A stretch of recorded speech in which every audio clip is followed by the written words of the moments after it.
Assalamualaikum warahmatullahi wabarakatuh. Baiklah, kita kembali ke mata kuliah evolusi terkait dengan adaptasi, pengertian dan bentuknya atau tipenya yang disajikan oleh Bapak Dr. Andes Zainal Arifin MSI dan Elvira Destiansari SPD MPD. Perkuliahan kali ini merupakan perkuliahan kelima dan dilakukan secara asinkron di e-learning Unsri. Minggu lalu kita sudah pernah membahas tentang pengertian adaptasi, kemudian karakteristik hasil adaptasi yang akan diturunkan ke keturunan, kemudian kaitan dari adaptasi dan seleksi alam, selanjutnya tipe-tipe adaptasi, terutama adaptasi struktur. Minggu lalu sudah dijelaskan beserta dengan contoh. Jadi salah satunya adalah mimicry dan yang lainnya adalah cryptic coloration atau kamuflase.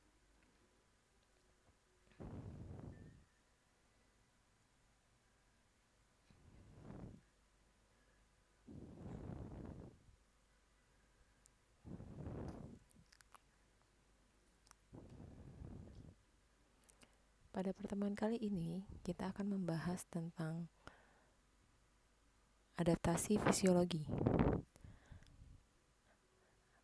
Adaptasi fisiologi itu mengacu pada penyesuaian metabolik atau fisiologis di dalam sel, jaringan, atau organisme sebagai respon terhadap rangsangan lingkungan yang menghasilkan peningkatan kemampuan organisme untuk menghasilkan cara untuk mengatasi perubahan lingkungan. Nah, ini terkait dengan metabolisme, berarti segala sesuatu yang terkait dalam proses yang terjadi dalam tubuh. Jadi mahasiswa sekalian, misalnya banyak contoh yang kalian temukan ketika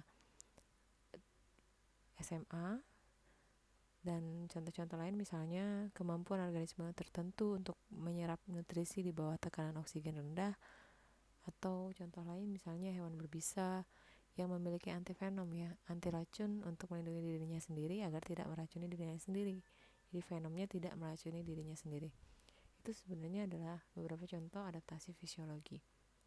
Jadi ini terkait dengan fisiologis atau metabolik atau respon di dalam tubuhnya untuk meningkatkan kemampuan organisme dalam mengatasi perubahan lingkungan. Nah, tentu saja adaptasi ini tidak bekerja sendiri, tentu saja ada penyesuaian dengan adaptasi yang lain. Nah, yang ketiga adalah adaptasi perilaku. Adaptasi yang diasosiasikan dengan cara organisme merespon lingkungannya sendiri. Banyak sih contohnya. Ada 4 contoh yang Ibu sajikan. Yang pertama, pola migrasi, courtship pattern, perilaku makan, atau contoh-contoh lain misalnya respon tumbuhan terhadap cahaya dan gravitasi. Nah, ini pertama ya, contoh pertama ini ada pola migrasi pada burung. Jadi sumber dari peta jalur migrasi burung pemangsa. Sumbernya mongebay.co.id. Jadi ini adalah jalur migrasi burung pemangsa.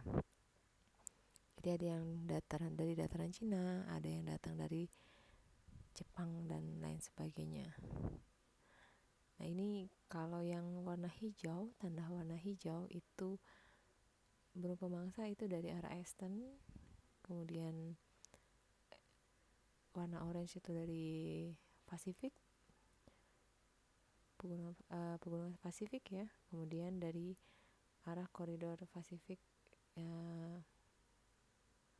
Samudra Pasifik ya, bermigrasi ke berbagai negara, misalnya Taiwan, Philippines, termasuk ke Indonesia. Nah, ini mungkin salah satu contoh foto atau gambar bentuk migrasi burung. Jadi sebenarnya pola migrasi burung ini merupakan salah satu cara si burung itu sendiri untuk beradaptasi dengan lingkungan.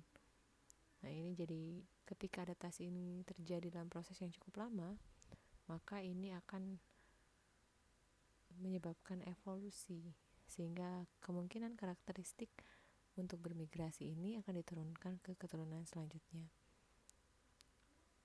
Salah satu contoh juga itu ada di Pantai Trisik, Yogyakarta, itu burung migran. Ini salah satu shoot dari Aji Wihardandi men-shoot beberapa jenis burung yang bermigrasi ke Yogyakarta. Jadi burung migran namanya. Ini contoh juga adaptasi perilaku atau pola migrasi hewan-hewan tertentu di perairan. Misalnya di laut kita ada ikan tuna, ini pola migrasinya. Jadi ada yang meriset bahwa ada pola migrasi tertentu yang terjadi di laut dan ini terjadi pada ikan tuna. Jadi ada pola migrasi yang panah ini ya. Ini berdasarkan juga kebutuhan akan makanan, mencari tempat untuk bertelur, bahkan mencari kondisi lingkungan yang sesuai untuk kelangsungan hidup. Nah, yang selanjutnya itu contoh pola migrasi itu pola migrasi ikan. Misalnya di air tawar ini contohnya ikan salmon ya.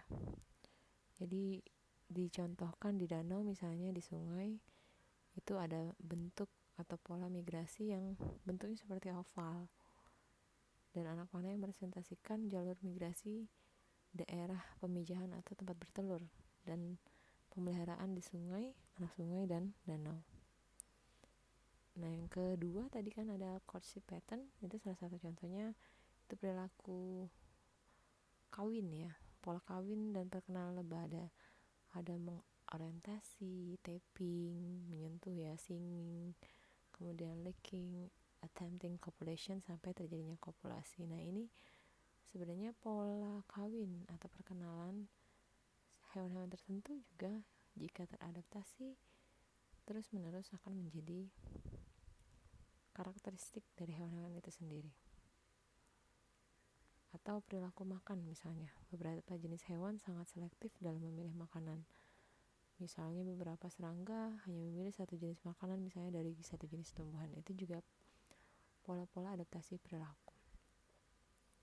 Nah, sekarang yang jadi pertanyaan, ketika ada perbaikan dari satu generasi ke generasi selanjutnya akibat seleksi alam yang produknya adalah adaptasi, apakah ini akan menyebabkan evolusi itu terus menerus menuju ke arah sempurna?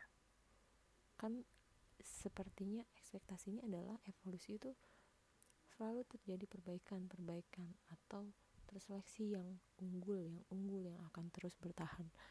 Ada tendensi untuk kesempurnaan, padahal itu bukan inti dari evolusi. Jadi sebenarnya inti evolusi itu adalah adanya adaptasi dan seleksi alam itu justru mempermudah atau menyederhanakan perubahan suatu organ atau organisme pada jalur tertentu yang memperbaiki kesempatannya untuk bertahan. Jadi bukan berarti menuju kesempurnaan, tetapi ada penyederhanaan perubahan suatu organ. Hal ini tujuannya untuk memperbaiki kesempatan untuk bertahan hidup di lingkungan. Nah ini pertanyaan tadi, why evolution is not perfect?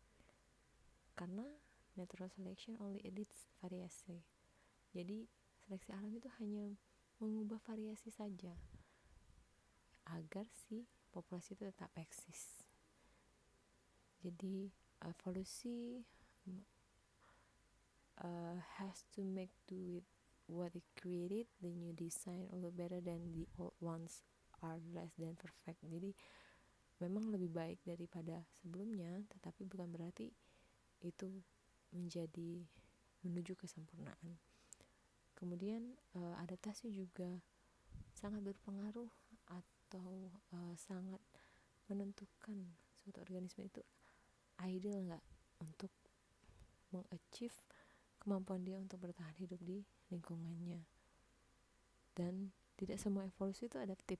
Jadi ada beberapa organisme yang dapat bertahan hidup lebih baik dari yang lain, atau yang lain lebih unggul daripada yang lain. Oleh sebab itu tidak semua evolusi itu adaptif. Ini mengapa evolusi itu tidak dikatakan sempurna. Ini alasannya. Jadi kesimpulannya, kalau menurut Ridley, living things possess adaptation. Jadi setiap makhluk hidup itu mengalami adaptasi, baik dalam bentuk, fisiologi, perilaku, dalam rangka mencapai kesempurnaan di lingkungan dia sendiri, lokal dia sendiri. jadi di alam. Kemudian individu yang mampu bertahan akan bereproduksi dan melewati kehidupannya, kemudian akan menghasilkan keturunan yang di dalamnya terdapat gen atau DNA yang juga akan ditentukan ke keturunan selanjutnya. Jadi over time the population will change, jadi akan berubah dan menuju lebih baik. Nah, itu penjelasan mengenai adaptasi fisiologi dan adaptasi perilaku lanjutan dari minggu lalu. Semoga bermanfaat. Silahkan melanjutkan ke forum diskusi dan jangan lupa kuis setelah itu. Terima kasih. Assalamualaikum warahmatullahi wabarakatuh.